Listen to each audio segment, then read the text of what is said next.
Kita punya trauma, entah itu fiktif, entah nyata, entah apalah. Kita punya trauma kasus Siti Jenar. Orang yang mendalami la ilaha illallah secara intensif, ya, entah itu disebut kalimat sodo, bosuluk, boseloko, mbah kono pokoknya. Orang yang memahami la ilaha illallah secara intensif, itu pasti menuju ilmu hakikat. Dan menuju ilmu hakikat pasti ngalami hakikat yang khoyali. Ini rumah tenan ini. Hakikat yang nopo? Khoyali. Dan hakikat yang khoyali ini mulai menipu. Ya, kalau sudah begitu ruwet. Misalnya ngeten ya. Ketika kula maca nggih diskusi ini utai perdebatannya kali jago mbek Siti Jenar. Saat itu ada Sunan Bonang juga. Kamu sujud pakai apa kali jaga? Ya pakai jasad. Dari Siti Jenar. Daging kamu itu hanya onggokan daging. Nanti itu jadi bangkai. Dan setelah jadi bangkai itu habis. Kamu nanti ditulis Tuhan tidak termasuk yang sujud. Kebuat yang mbok sujud itu bentek. Mikir kan juga. Rugi ke sujud mbek bathuk mbek tangan. Jasad tem sampean kuntek. Ora ana sing crita kowe nak sujud mergo jasad itu mbok sampean dadi bang. Lah nek ngono sujud ning hakikat ora usah bathuk, ora usah tangan, ora usah sikil, yo rohem iku lho kon sujud mbek pangeran. Nak sujud mbek fisik ku rugi wong fisik sampean. Mikir kali itu. Orang bolak-balik kali Joko mantan wali preman terus jadi debat pusing. Siti Jenar tahu belajar tak tahu menang Irak. Yang jelas yang mulang gak satem orang menangis. Wah, uang ini menjadi perdebatan. Sehingga keyakinannya kayak Siti Jenar, la ilaha illallah itu ya wahdatul wujud itu innalillahi wa inna ilaihi. Selama ini kalau orang syariat misalnya, orang syariat itu kalau ada orang mati, misalnya Kak Ruhin mati, ini aku kan muni innalillahi wa inna ilaihi raji'un, saiki Ruhin wis mate. Mate itu balik ning penge. Itu cara wong hakikat kan salah besar. Orang mati itu tidak ada, cara ilmu hakikat dan orang mati itu tidak ada. Roh ini tersiksa di alam fisik. Jadi ruh ini tersiksa di alam fisik. Karena ketemu ning jasate ruh. Tersiksa itu. Aku ape mangane kudu kerja piring Jepang tersiksa roti. Asal roti memang tersiksa. Misalnya kiai ape mangane dadak kudu pidato 2 jam bareng tersiksa. Roh kenapa? Tersiksa. Mergo roh ora buta mangan, ora buta ngombe, tapi gara-gara melok fisik. Paham ya? Lho itu nanti kenapa rai bener. Lah kula boten. Sampeyan betul lho guru waras maksudnya nggih. Artinya waras secara akademik karena ada referensi, ada marojek, nggih. Waras secara hakikat. Kula niku umpama rasake sampeyan wis ilmu hakikat. Artinya saya juga ngalami ilmu hakikat. Lan ketika sing aran hikam, wong ora tau muka safa ora usah jadi ulama. Entah sekian detik ulama itu harus pernah muka safa. Biar merasakan ilmu napa? Ada. Tapi ilmu hakikat itu bisa dilogikakan sebelum sampean sampai secara musyahadah. Paling enggak bisa sampai secara logika. Manusia itu mulai Nabi Adam sampai sekarang itu kan punya roh. Dan roh itu tidak makhluk. Ya, roh itu tidak makhluk. Ketika roh itu diletakkan di jasad, dia itu tersiksa. Karena ketika dia ke jasad fisik, namanya mengalami keterpisahan dengan yang abadi. Dia ini ning jasad fisik, tersiksa. Karena dia harus di alam yang kasat mata, alam mulki. Tersiksa. Ketika dia tersiksa, semelok ruhin, akhirnya dia mangane kangelan, akhirnya lesu mangan. Padahal roh gak butuh mangan, perlu dicatat roh gak butuh. Ya ora butuh gunung kidul barang kan ora butuh rapi. Paham kan? Ya ora butuh putus cinta, ora butuh pegatan, ora butuh macam-macam. Paham? Tapi karena dia nemplek jasad sing butuh mangan, butuh rabi, butuh wedoan macam-macam. Akhirnya roh tersiksa. Suatu saat kalau roh ini dalam bahasa manusia mati, ini dalam bahasa manusia mati. Ini hakikatnya roh itu tidak mati, dia kembali ke habitatnya. Ini disebut innalillah. Kita ini dari awal ya dengan Allah. Wa inna ilaihi juga kemudian nanti kita pasti kembali ke Allah. Dan itu diyakini betul oleh orang wahdatul wujud. Jadi kalau roh mati itu ya tidak ada mati. Terus sekarang itu kembali karena sudah lama mengalami keterpisahan mergo melok fisik-fisik dak ono kerja dasinan, ono nggo proposal lan ruwet roh ku melok. Paham itu? Kita di roh ku napa melok ruwet. Lah roh ya tersiksa aku ora butuh mangan, ora butuh proposal bocah ngalor. Itu tersiksa. Makanya dalam cerita-cerita Jalaluddin Rumi yang otentik di kitab-kitab begitu. Ketika beliau mau meninggal, muridnya itu nangis. Dari Jalaluddin Rumi, kamu jangan nangisi saya ini mau pesta, saya ini mau pesta perkawinan. Kamu tidak merasakan penyesalan saya. Saya ini lama menyesal karena harus hidup bersama kamu. Terus saya ini tersiksa karena ngalami alam yang rusak, yang fana. Alam yang fana. Harusnya roh saya itu di alam abadi, bukan di sini. Maka jangan tangisi kematian saya. Kematian saya adalah kembalinya roh ke habitatnya. Semenjak itu kematian dianggap malam perkawinan. Karena roh kembali. Walhasil nguniku cara ilmu tasawuf bahasa Arab jenenge wahdatul wujud. Kena Jawa, Yogyakarta, Solo, Keadaan jenenge manunggaling kawula. Mergo sing rawan ngono rugen lho. Pak iki tak terangno detail. Jadi batuk mesti iki buku sujud kan. Niku sampeyan ilang. Dadi seksine ora ono cara teorine sinten Siti. Rugi kowe. Wis jadi ya gento. Lah kali coba mantan preman jak debat terus ora ngono mbok terus tak pateni kowe. Lah debat ini biar ra iso. Premane kumat. Ya ta preman jak debat ilmi. Ngono ku model. Kali Joko yo ora salah. Dise sing dina Umar nggih ngoten. Umar sahabat top. Saya jak debat atau milih tak patenane ya Rasulullah. Gak iso dene cek ilmiah. Mantar preman pasar rukat terus dadi sahabat top. Debat yang milih mate. Ada wonten cerita wong Yahudi njaluk keputusan Nabi. Bareng wis diputusno Nabi cek mamang. Ndak tenang keputusane ngono dalam sengketa duniawi. Bariku takok ya Ali. Ya Ali, aku mau sowan ning Nabi Muhammad. Dikai keputusan tapi mamang cara kowe pilih. Sampai Ali dikai keputusan persis kanjeng Nabi. Cek mamang neh takok Umar.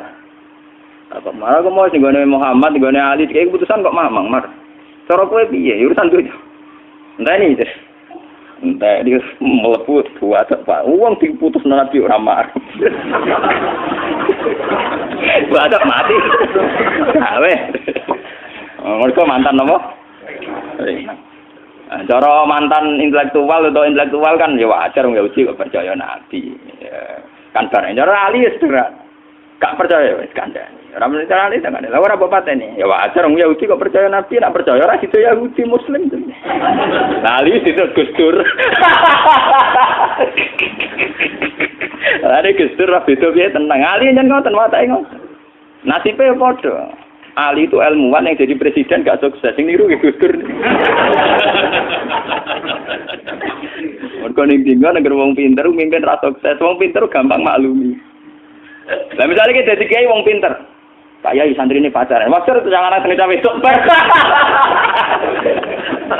Wah, ruwet. Terus malah dalil dinalina tubuh syahwat minan. Piye pondok tanpa pelaturan. Paham ya? Ruwet tau. Mulane aja geman, iki kiai pinter teman-teman aja geman. Sing biasa wae ana syariate sithik-sithik. Sing gamane ana santri pacaran tersinggung, ana santri nakal tersinggung, sing ana rasane lha donya ana napa? Dadi nek guru kula nu urusan ilmu semi hakikat. Mulane mon gitu.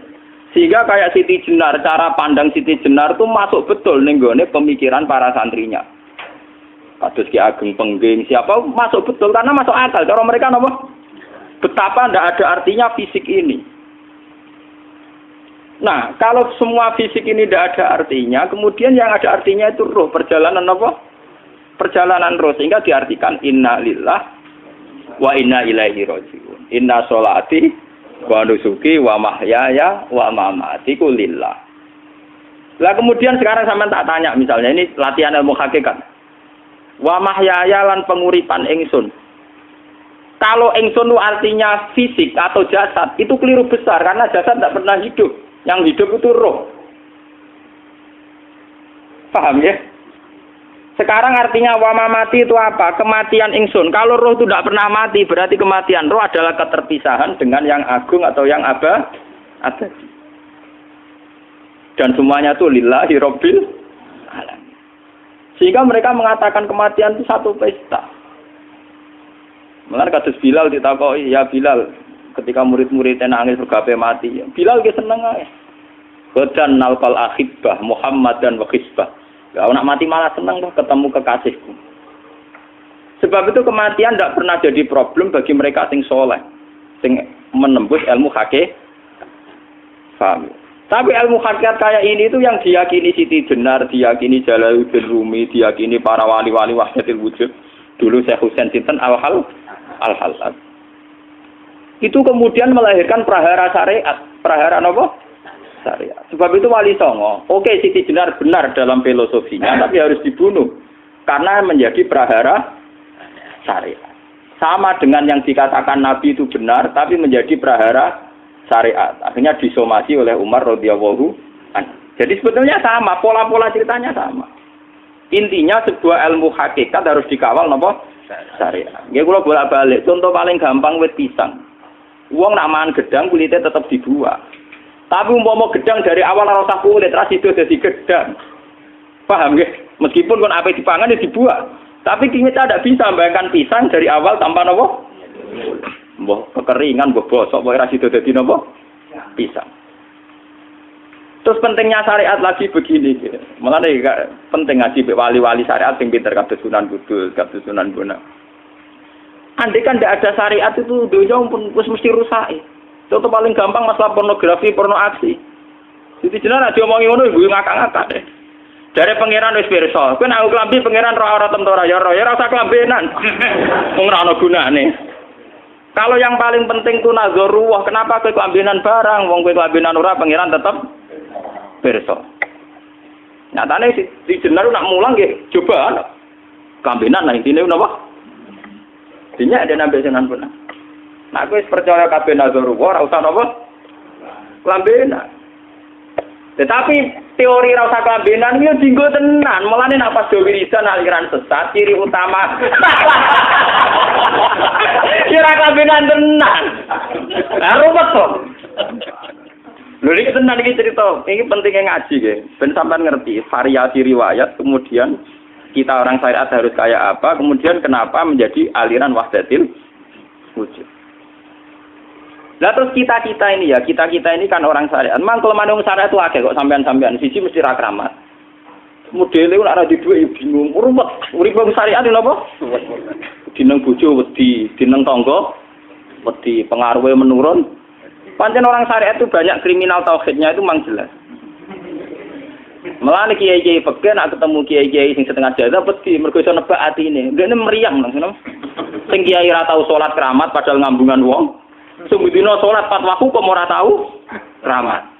Wong ape buah utang tanggane iku keramat apane? Sing kono ngawur ngawur sowan pirang. Meriang mulai syariat ngadepi wong hakikat napa? Mulane jogeman dadi wong syariat sing ngene iku bahaya. Nah kula mboten ngarah. Sampai dadi wong syariat sing ra keramat. Bahaya sekali itu bagi perjalanan agama. Kalau sering ketemu kiai-kiai yang terkenal keramat di Juwaduk tiang-tiang hakikat. Ditantang kanca-kanca kula wani, tantang aku tetep rawani kok. Mikir deh. Karena orang yang sama-sama ke jalur hakikat tetap punya alamat, tetap wonten simahum biwuji min asaris sujud. Cara pandangnya mesti sama. Kalau nanti ketemu murid, ya artinya yang ikut aliran Siti Jenar, dia ada sholat, ada apa, hidup di satu tempat gitu. Padahal dia bisa baca ihya. Dulu pernah mondok di Mekah, pernah di Irak. Itu ya meresahkan para kiai. Kemudian sebagian mereka minta saya suruh ketemu. Ya walhasil kalau ketemu. Ketemu pertama gitu. Jenengan Gus Ba, tapi zaman roh jenengku terperata arani muka sapa. Nggih biasa mawon. Kula ora usah kenal jenengan nggih kenal. Dadi kula biasa mawon. Lalu pernah ngajar ajaran saya Gus ning donya tak enteni mau turu ngenteni mati ngono Gus kok repot. Jawaban kula terus enak. Sampai jare wong hakikat wong ngenteni mati barang. Ya mati wis saiki iku. Ora usah ngenteni saiki padha-padha wis napa? Wis mati. Ya saiki wis padha-padha wis urip. Wis padha kabeh. Nah cara ilmu hakikat kan terus sama semua. Napa? Sama semua. Tadi makanya itu tadi. Kalau baleni malih logika hakikat itu begitu ya. Roh itu ditiupkan oleh Tuhan ke kita. Kemudian roh karena ikut alam fisik, alam jasad, roh ngalami yang kita alami. Nggih. Ketika roh ngalami yang kita alami dia tersiksa. Nah, ketika roh sudah terpisah dari jasad yang mengekang, yang memenjara ini, dia senang terus kembali ke Tuhan. Ini disebut inna lillahi wa inna ilaihi. Lah jasad ini kemudian menurut ilmu hakikat enggak ada gunanya sama sekali total. Hilang di telan tanah. Lah kalau begitu jasad iki nak mbok agul-agulan. Gusti bathuk kula tak nggo sujud tangan kula ndi buktine tanganem wis ra ono. Bathuk wis ora. Mulane dari Siti Jenar, hanya wali bodoh kayak kalian yang punya ajaran bodoh begitu. Malah ra sopan. Mulane Sunan Kalijaga semangat kon mateni mergo tambah omongane glodro ndi. Tapi yang enggak disadari Siti Jenar yaitu tadi. Inti dari ilmu hakikat itu kan tunduk sama kersane Tuhan. Kalau sudah tunduk pada kersane Tuhan, kalau kersane Tuhan roh kita harus di jasad. Dan wujud jasad kita ini juga karena kehendak Tuhan. Kenapa yang wujudnya jasad yang karena kehendak Tuhan engkau ingkari? Sementara wujudnya roh tidak kamu ingkari. Toh wujudnya jasad ya bi iradatillah wa bi masyiatillah. Wujudnya roh ya bi wujudit bi masyiatillah wa ira. Harusnya fungsi jasad juga harus kamu akui toh Siti Jenar. Wong sekarang kita punya jasad ya bukan karena kita, karena kehendak Allah. Kenapa kamu ingkari? Berarti kamu mengingkari kehendak meneng Siti Jenar.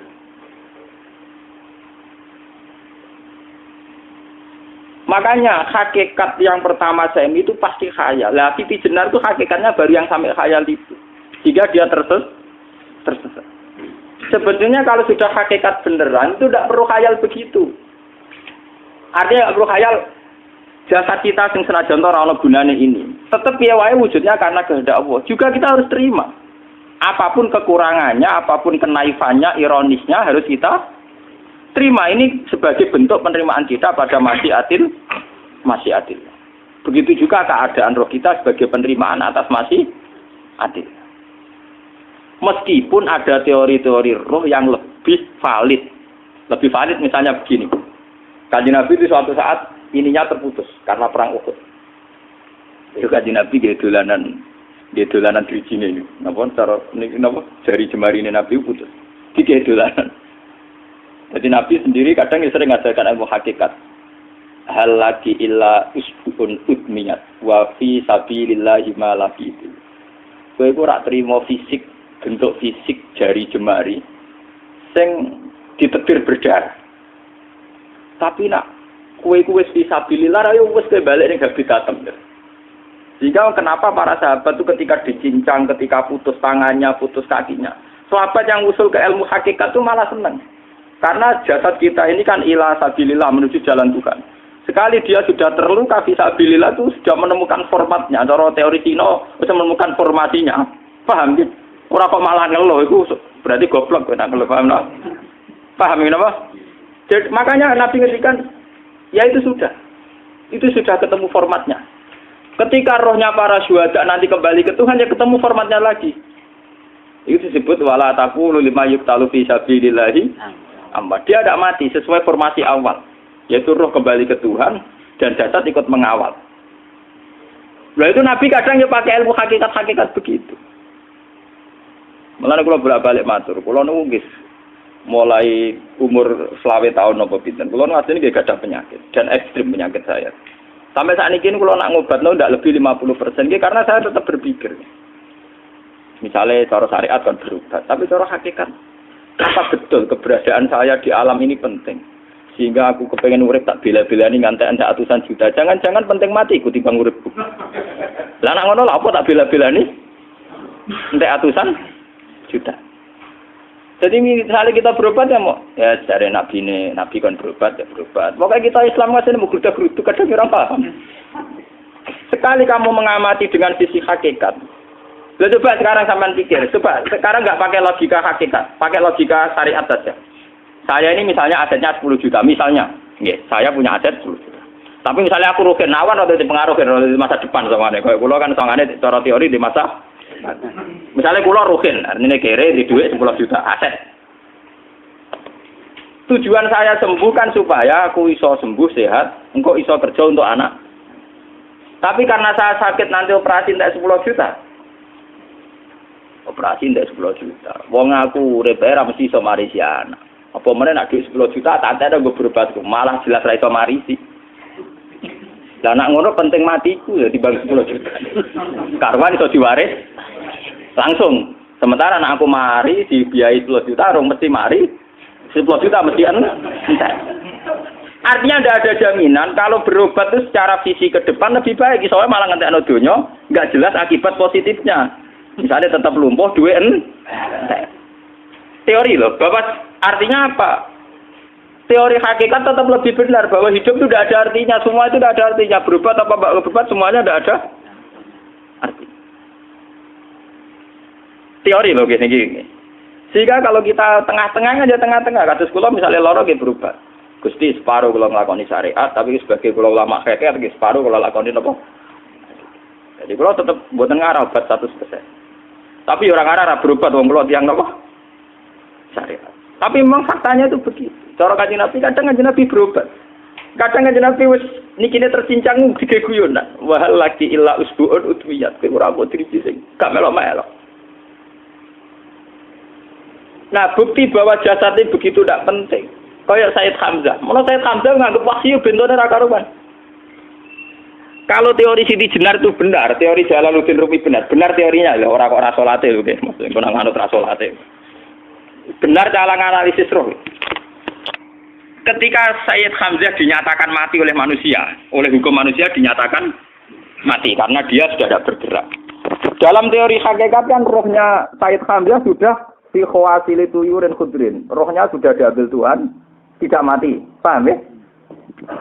Ketika rohnya Sayyid Hamzah sudah diambil, jasad ini sudah tidak punya rasa. Sekarang secara syariat kasat mata kita tahu, wong jasad nak diinfus, di sayat-sayat dioperasi ora krasa. Apa meneh saiki ruhe wis bisa.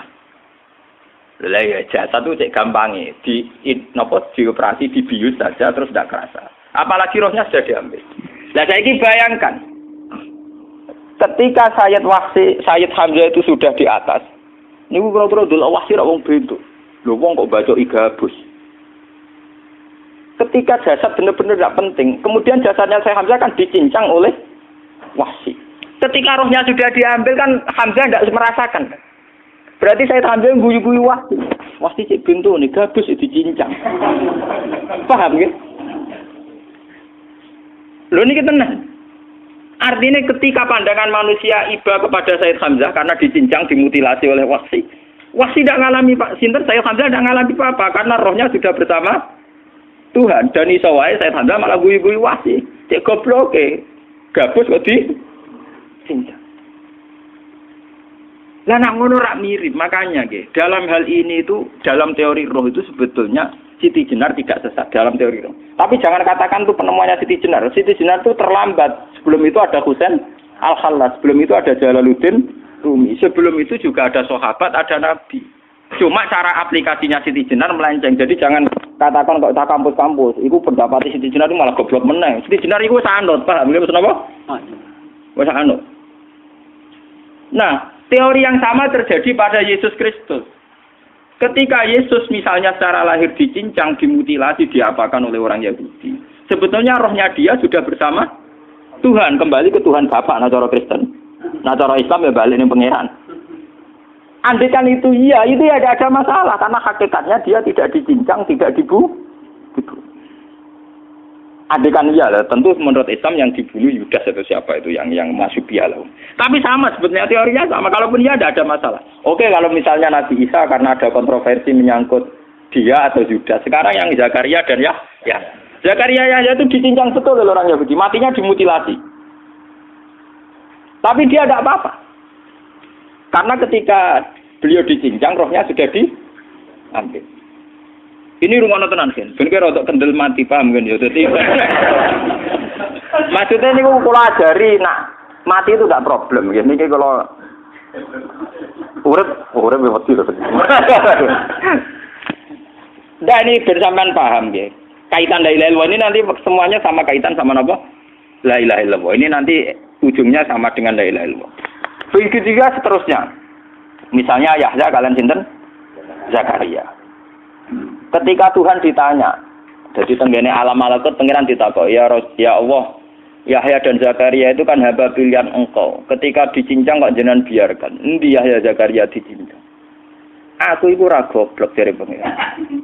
Sedurunge dekne dicincang jasate ruhe tak jipuk. Dadi dekne ora krasa blas.